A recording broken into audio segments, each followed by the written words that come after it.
좀 전에 읽은 말씀을 가지고 부인은 되고 배신은 안 되는가라는 제목으로 하나님의 말씀을 함께 나누겠습니다. 제 영어 이름은 다니엘입니다. 누가 물어봤냐 그런 표정이신데 제가 다니엘 이렇게 영어로 표현하면 데니얼 그러겠지만 김치 발음이 익숙해가지고 다니엘인데 제 아내의 영어 이름은 사라입니다. 사라. 미국 유학길에 오르면서 이름을 같이 짓게 되는데 좀 이상하죠? 이 사라가 아브라함과 살아야 되는데 데니엘과 살고 있습니다. 웃지 못하는 사람들은 마음이 강팍해지신 것 같아요. 상당한 유머를 듣고도 웃질 않네요. 갑자기 설교 서두에 영어의 이름을 거론한 것은 가론 유다 때문입니다. 영어권에 살면서 유다라는 이름을 들어보지 못했습니다. 이 유다라는 이름을 사람들이 얼마나 싫어하는지 자기가 사랑하는 비유대인들의 경우 자기가 사랑하는 강아지의 이름으로도 유다라는 사용하지 않습니다. 심지어 독일에서는 유다를 이름으로 사용하지 말라는 법이 제정되기도 했습니다. 그만큼 사람들이 유다라는 이름을 수치스럽게 생각하고 매우 싫어하죠. 그런데 유다라는 이름과 달리 예수님을 3번이나 부인한 베드로라는 이름은 상당히 사람들이 이 이름을 많이 가지고 있고 이 이름을 좋아합니다. 좀 유다 입장에서 좀 억울한 생각이 들어요. 전 이 이름을 보면서 아니 예수님을 부인하는 것은 괜찮고 예수님을 배신하는 것은 안 되는 것인가? 라는 그런 생각이 들었습니다. 오늘 본문은 예수님을 배신한 가론 유다와 예수님을 3번이나 부인한 베드로의 이야기가 함께 나란히 등장하고 있습니다.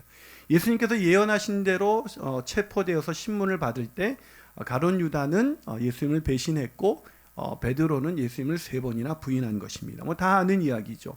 심지어 예수님을 안 믿는 사람들도 가론 유다가 배신했다, 베드로가 부인했다 이 정도는 다 알고 있습니다. 그런데 말씀드린 것처럼 가론 유다의 입장에서 보면 굉장히 억울할 것 같아요. 여러분 저만 그런가? 여러분 생각해 보세요. 배신과 부인이 뭐 그렇게 달라요? 배신하는 거나 부인하는 거나. 제가 예수님의 입장이라면 똑같이 나쁜 놈들입니다. 그렇지 않아요? 그런데 한 사람은 스스로 목매어 죽었고 한 사람은 다시 회복되어서 제자의 길을 걸어갔습니다. 이 두 사람의 차이가 뭘까? 죄의 심각성, 배신은 더 심각한 것이고 부인은 심각하지 않았기 때문인가? 그렇지 않습니다.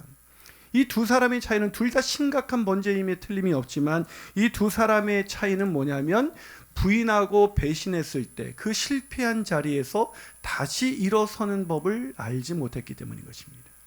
여러분 우리도 신앙생활을 하다 보면 원치 않게 예수님 부인할 때가 있습니다. 예를 들면 우리가 다니는 회사에서 예수님 안 믿는 척하고 살아가는 거, 그럼 예수님 부인하는 거 아니겠습니까? 우리는 살아가면서 수도 없이 예수님을 부인하고 수도 없이 예수님을 배신하면서 살아갑니다. 그런데 그런 우리 인생이 실패한 자리에서 다시 일어날 수만 있다면, 우리가 배신하고 부인하는 그런 연약한 인생임에도 불구하고 우리는 다시 주님의 제자로 살아갈 수가 있는 것입니다. 저는 오늘 본문을 통해서 우리가 주님을 따르다 실패할 때 다시 일어서는 법을 배움으로 인해서 유다와 같은 인생이 아니라 베드로처럼 다시 주님의 제자로 살아가는 인생이 되시기를 주님의 이름으로 축복합니다. 그러면 주님을 따르다 실패할 때 우리는 어떻게 다시 일어설 수가 있는 것일까요? 첫 번째로 우리의 약함과 악함을 깨달아야 합니다. 우리가 얼마나 약하고 얼마나 악한지를 깨달아야 합니다. 여러분 신앙생활을 하다가 실패한 자리에서 일어나지 못하는 사람들의 대표적인 특징이 있습니다. 공통점이 있어요. 그건 자신을 과신한다는 것입니다. 자신이 얼마나 죄로 인해서 망가진 존재인지를 잘 몰라요. 자기가 얼마나 약하고 얼마나 악한 존재인지를 잘 모르는 것입니다. 자, 오늘 그 대표적인 사람들이 바로 예수님의 12제자였습니다. 본문 50절 읽어보시죠. 자, 50절 읽어봅니다. 시작. 제자들이 다 예수를 버리고 도망가니라. 여러분 아무렇지도 않게 읽는데 황당하지 않습니까? 제자들이 다 버리고 도망갔습니다. 한 놈도 안 빼놓고 다입니다. 다. 괜찮은 제자가 단 한 명도 없었다는 거죠. 여러분 제가 만약에 우리 교회에서 제가 제자 훈련을 했는데 제자 훈련을 받은 사람들이 다 김일환 목사를 버리고 도망가니라. 그럴 수도 있죠. 그럴 수도 있죠. 저는 저 같은 사람이야. 저 인간 따르다 보니까 도저히 안 되겠다. 이럴 수 있겠지만 그래도 인간적인 배신감 때문에 견디기 힘들 거예요. 한 사람도 아니고 모든 사람이 다 예수님을 버리고 도망갔습니다.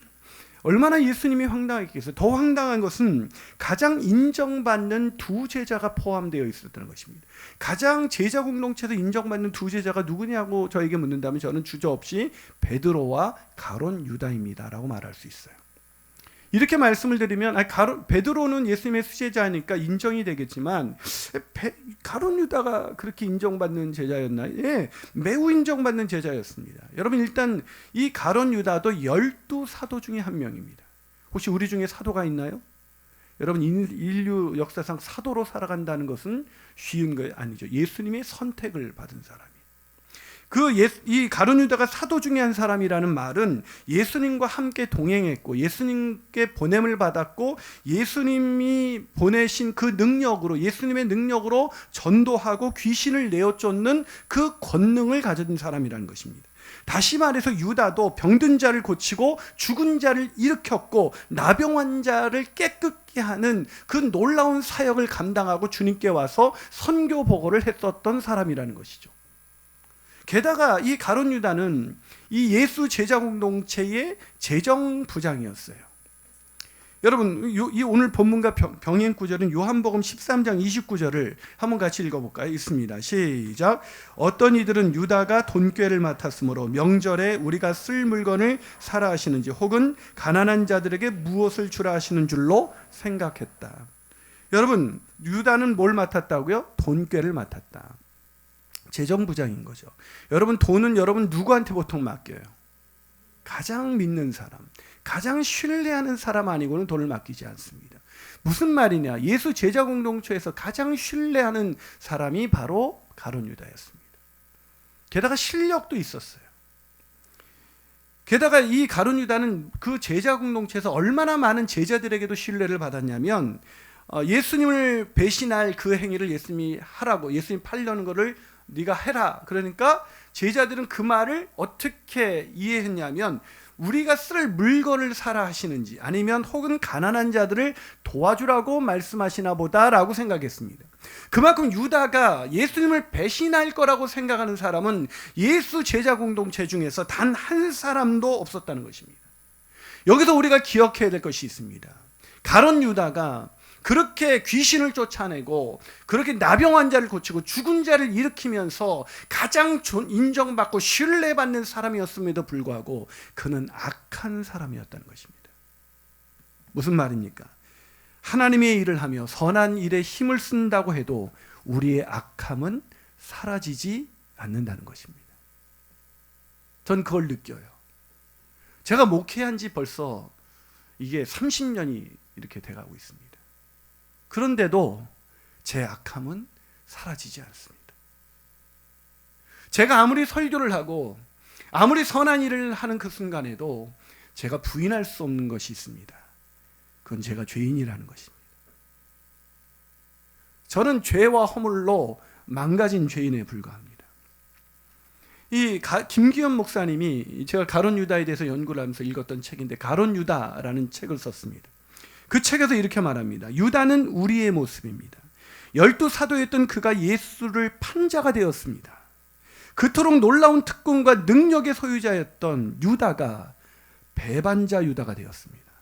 우리도 그럴 수 있습니다. 유다처럼 말입니다. 우리는 언제나 유다와 베드로처럼 예수를 부인하고 배신할 가능성이 농후합니다. 이게 동의가 되세요? 아멘이십니까? 근데 저는 이게 이렇게 표현하고는 되게 점잖은 표현이라고 생각해요.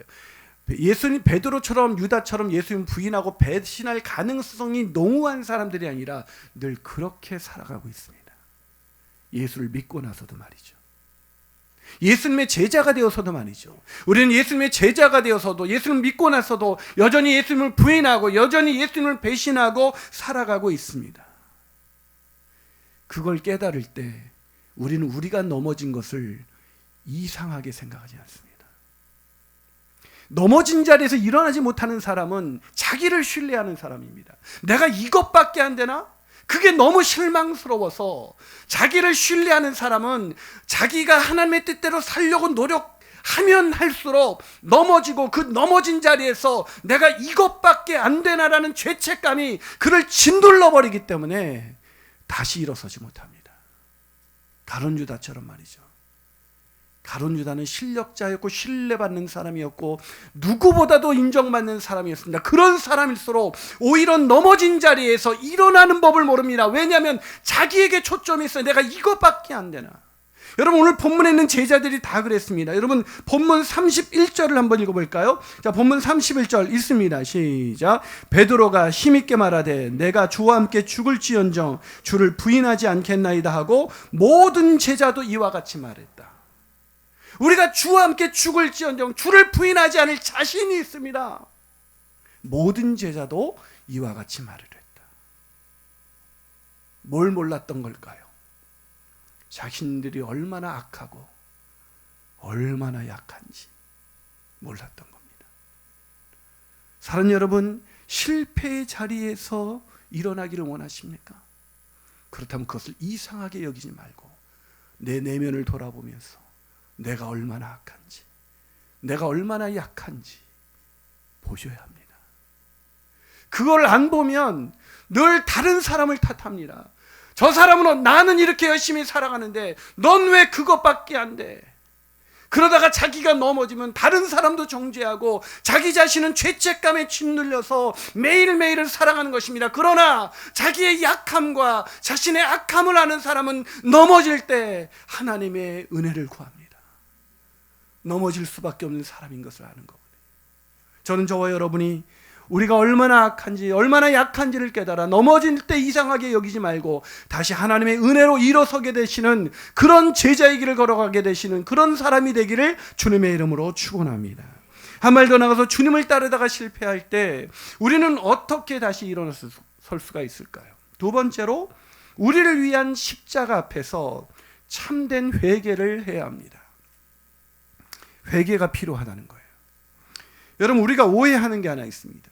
베드로는 예수님을 부인했기에 다시 회복의 기회를 얻지 못했지만 예수님을 배신한 가룟 유다는 그 죄가 너무 커서 회복의 기회를 얻지 못했다라고 생각하는 것이죠. 아닙니다. 예수님은 모든 이들에게 회복의 기회를 주십니다. 아멘이십니까?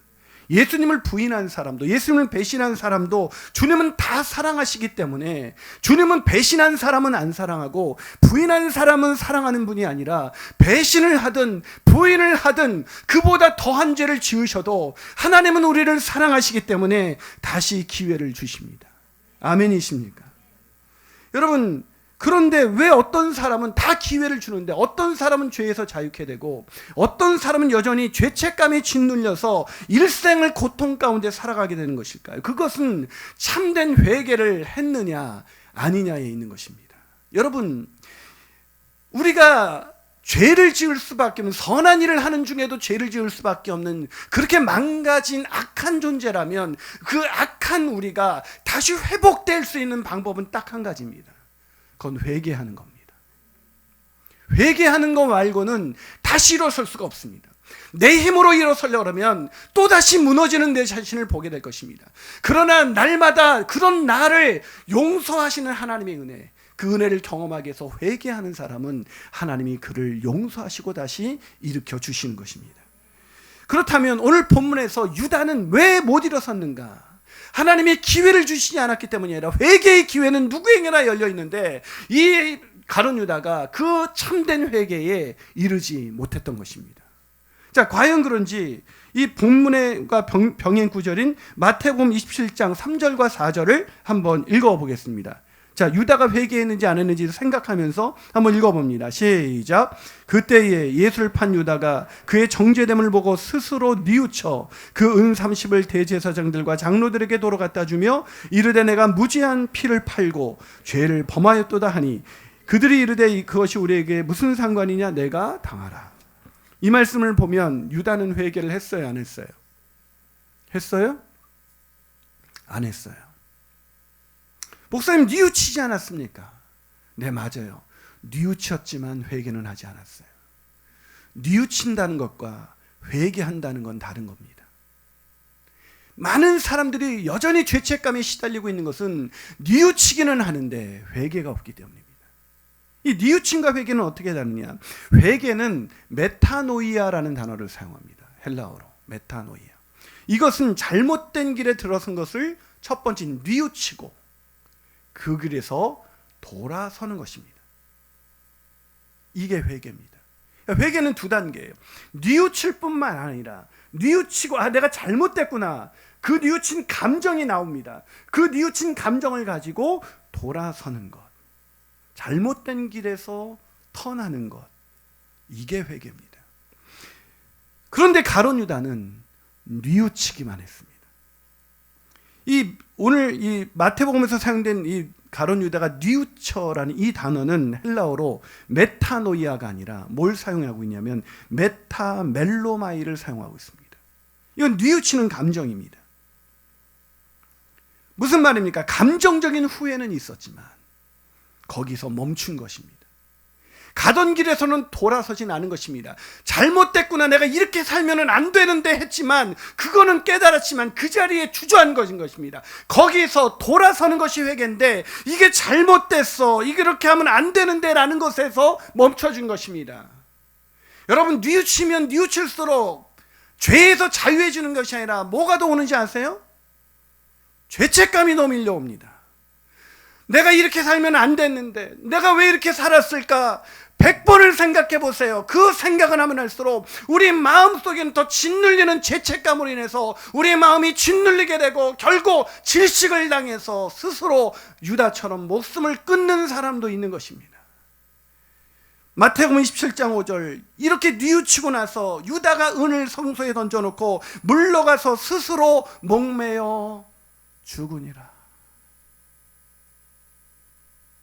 안타깝지 않습니까? 뉘우쳤잖아요. 잘못했다는 걸 알았잖아요. 그런데 죽었어요. 왜요? 잘못된 길, 그 길에서 돌아서는 진정한 회개가 없었기 때문입니다. 사랑하는 여러분, 그렇다면 저와 여러분은 진정한 회개를 했습니까? 혹시 뉘우치고만 있는 것은 아닐까요? 매주 설교를 들 때마다 내가 이렇게 살아서는 안 되는데 라고 뉘우치기만 하고 있는 것은 아닐까요? 그것은 우리를 하나님의 은혜로 인도하지 못합니다. 매번 예배를 드리면서 울고 나서 돌이켜야 되는데 울기만 합니다. 주의 뜻대로 살지 못했다면 주의 뜻대로 사는 것으로 돌이켜야 하는 것입니다. 시간과 물질의 청지기로 살지 못했다면 청지기로 살기를 시작해야 하는 것입니다. 사명을 외면하며 살았다면 사명을 감당하며 살아야 되는 것입니다. 그게 회개인 것입니다. 다시 말해서 가룟 유다처럼 뉘우치기만 한다면 회복은 없습니다. 나는 매번 뉘우치고 예배 때마다 은혜를 받는데 난 왜 안 변할까? 회개가 없기 때문입니다. 회개하는 사람만이 회복되어 주님의 제자로 살아갈 수가 있는 것입니다. 그렇게 살아가는 저와 여러분이 되시기를 주님의 이름으로 축원합니다. 마지막으로 주님을 따르다가 실패할 때 우리는 어떻게 다시 일어설 수 있을까요? 그것은 우리를 회복시키시는 예수님 앞으로 다시 가야 합니다. 아멘이십니까? 자, 마태복음 27장 3절을 다시 한번 읽어보겠습니다. 시작.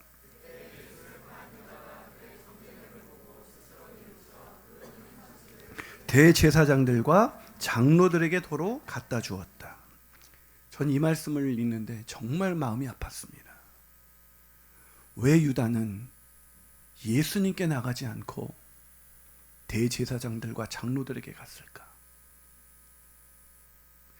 만약에 대제사장들과 장로들에게 가지 않고 예수님께 갔다면 얼마나 좋았을까? 뉘우쳤잖아요. 괜찮은 사람이에요. 여러분, 가룟 유다를 오해하지 마세요. 뉘우치지 않는 사람 너무 많습니다.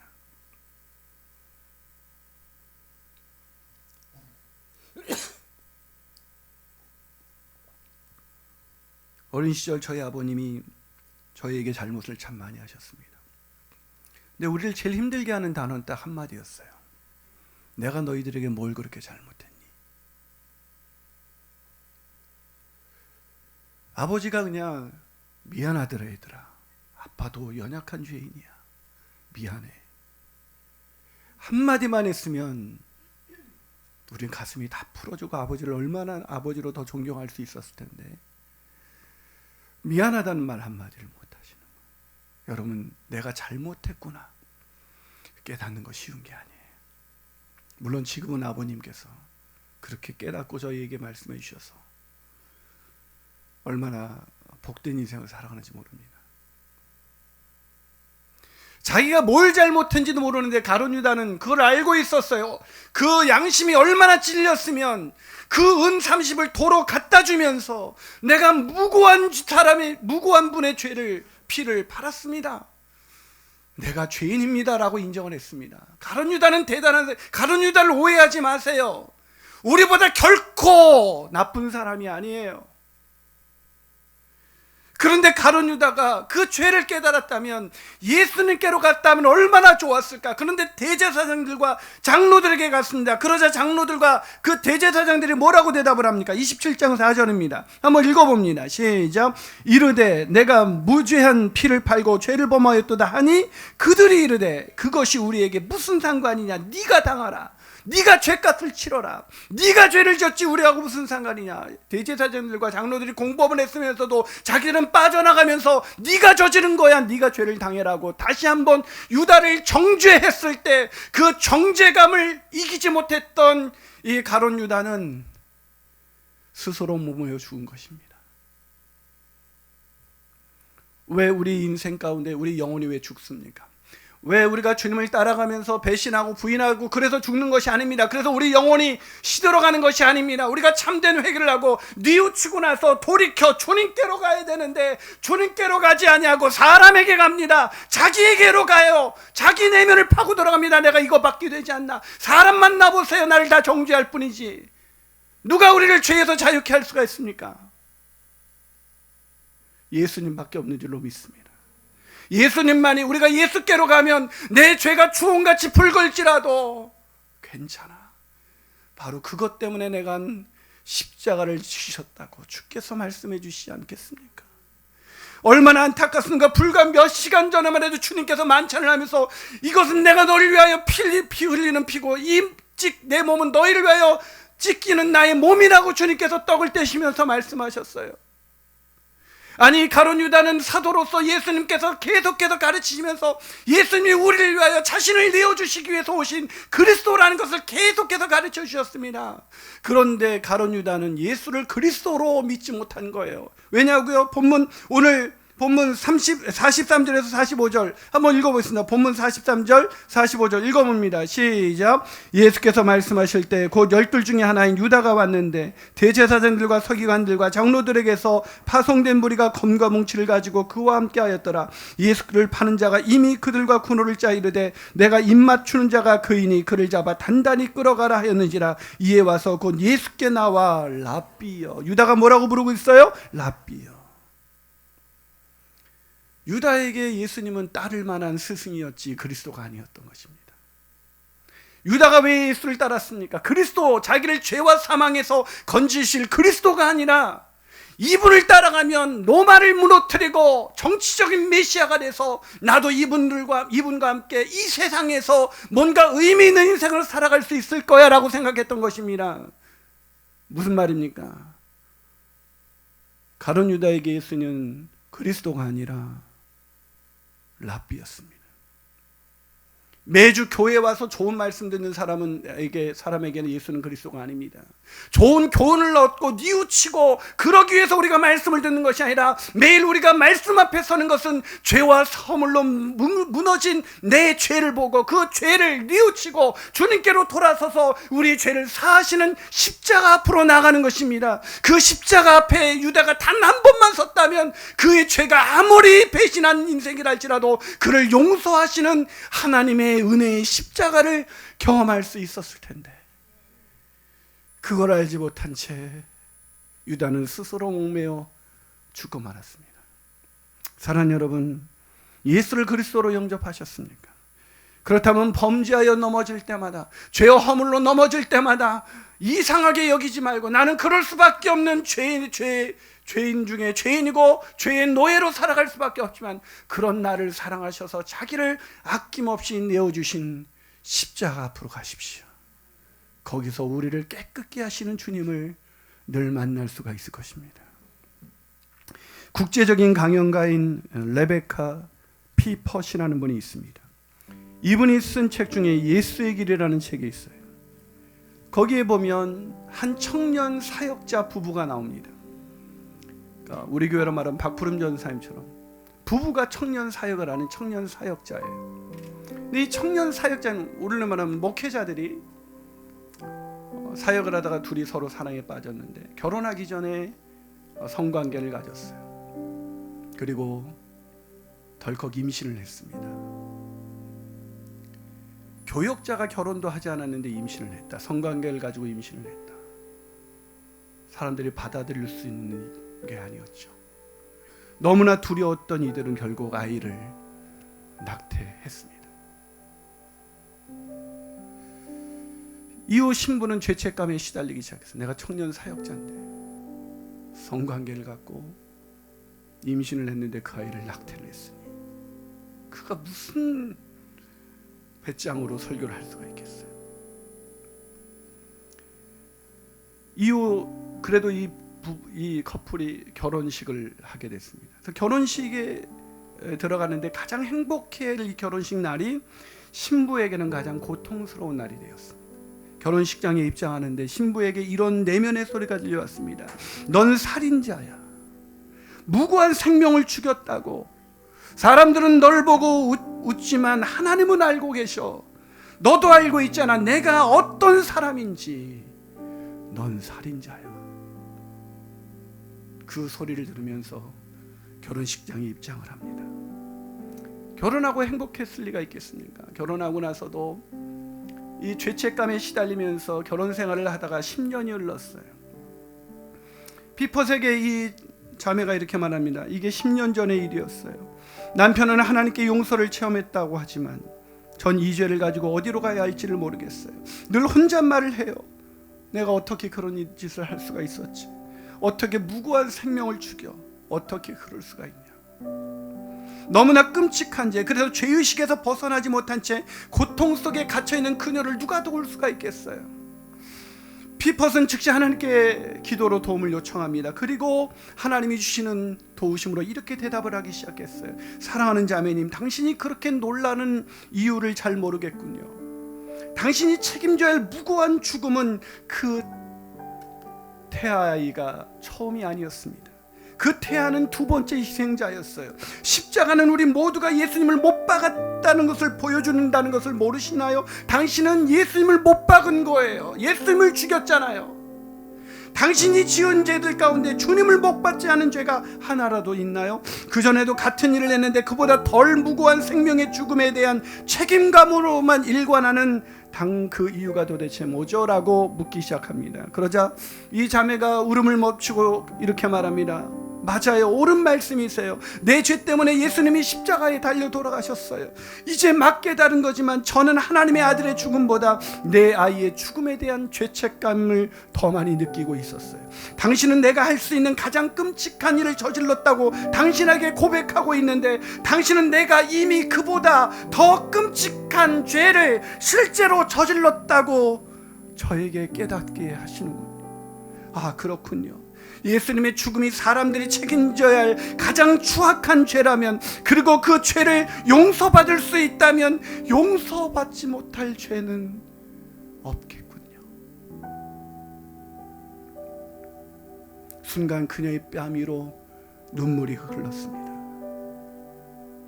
죄책감에서 자유한 눈물. 하나님의 아들을 죽인 죄보다 더 큰 죄가 어디 있겠어요? 그 죄를 용서하시기 위해서 하나님이 친히, 우리는 그 애를 십자가에 못 박았지만 그는 그 죄를 지은 우리를 용서하시기 위해서 말없이 우리를 대신해서 십자가를 지심으로 우리를 용서하셨다면 그분이 용서하지 못할 죄가 어디 있겠습니까? 그러기에 중요한 것은 내 죄를 깨닫고 주님께로 가는 것입니다. 그게 회개입니다. 자기 자신의 내면을 향하지 말고, 사람을 향해서 가지 말고 주님께로 가면 주님께서 바로 그 죄 때문에 십자가를 지셨다고 말씀하실 것입니다. 기도하시겠습니다.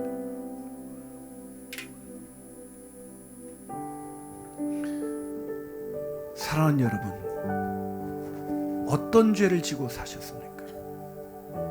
무슨 죄가 여러분의 마음을 짓누르고 있습니까? 무슨 죄 때문에 더 이상 주님이 나를 사랑하지 않을 거라고 생각하십니까?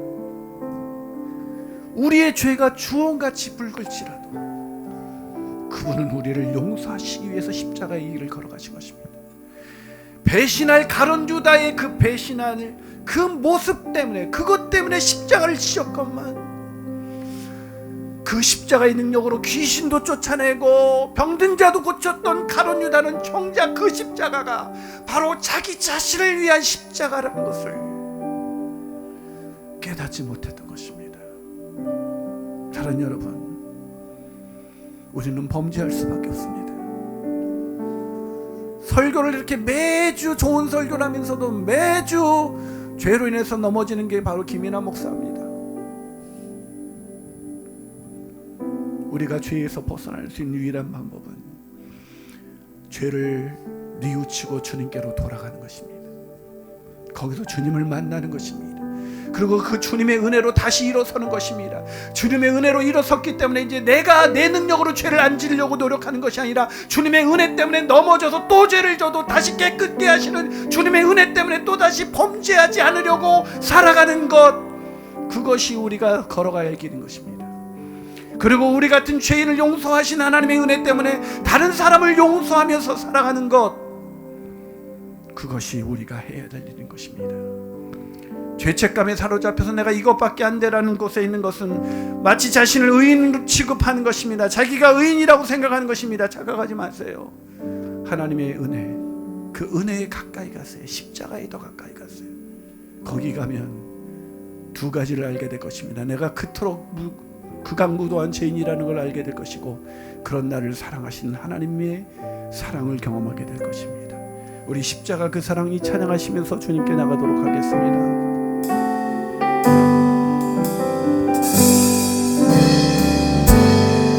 십자가 그 사랑 멀리 떠나서 무너진 나의 삶 속에 무너진 나의 삶 속에 잊혀진 주 은혜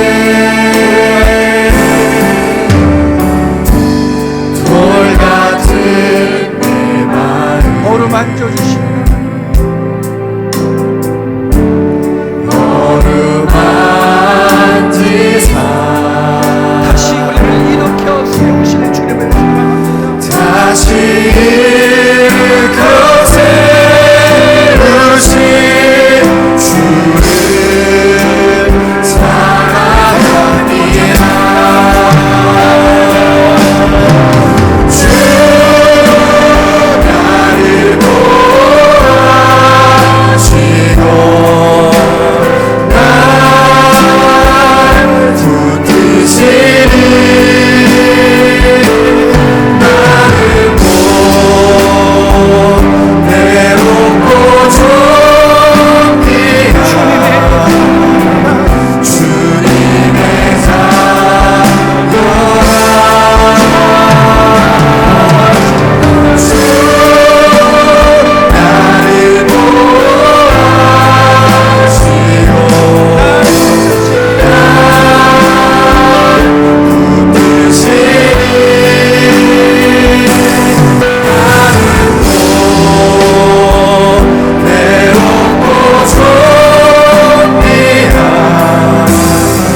기도하시겠습니다. 사랑하는 여러분, 십자가를 멀리 떠나지 마십시오.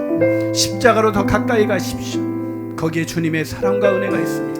배신한 자라도 용서하시는 은혜가 있습니다. 부인한 자라도 용서하시는 하나님의 은혜가 있습니다.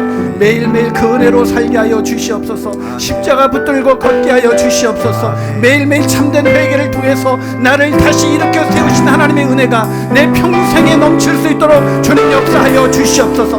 나를 의롭다고 착각하지 않도록 인도하여 주옵시고, 내가 주님 나 자신을 과신하며 살지 않게 하시고, 내가 얼마나 망가진 죄인인지 주님께 속속이 않으며 그런 나를 사랑하시는 주님의 은혜 속에서 매일매일을 살아갈 수 있도록 주님 역사하여 주시옵소서. 십자가를 붙들고 걷게 하여 주시옵소서. 우리 함께 기도하시겠습니다. 하나님의 신성한 그 사랑을 나타내거나 내 인생의 모습으로 주님의 은혜를 이루고 주님의 은혜를 위해 주시옵소서. 내 삶에서 그 돌변의 은혜를 얻고 우리가 주의 인정하기를 다시 한번 주님과 말씀을 나누게 오직 단순하게 깨우치는 하나님의 하나님의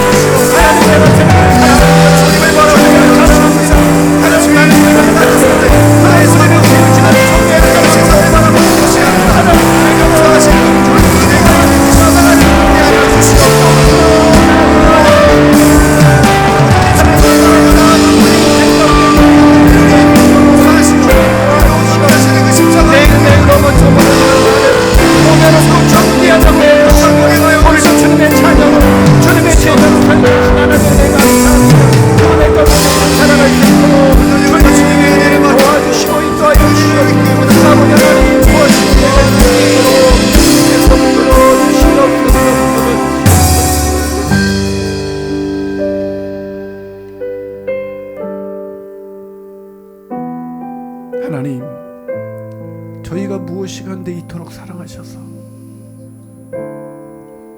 베드로는 3번 부인했지만 우리는 수도 없이 예수님을 부인하고 가룟 유다는 주님을 한 번 배신했지만 우리는 수도 없이 주님을 배신하며 살아가는데 그런 우리를 여전히 존귀하게 여기시고 우리의 마음을 어루만져 주셔서 우리가 주님의 자녀로 살아갈 수 있도록 주님의 제자로 살아갈 수 있도록 은혜 베푸시니 감사합니다. 그 은혜 속에서 평생 십자가 붙들고 살아가는 인생 되게 하여 주시옵소서. 내 자존심, 내 의를 붙들지 않게 하시고 오직 주님의 은혜를 붙들게 하여 주시옵소서.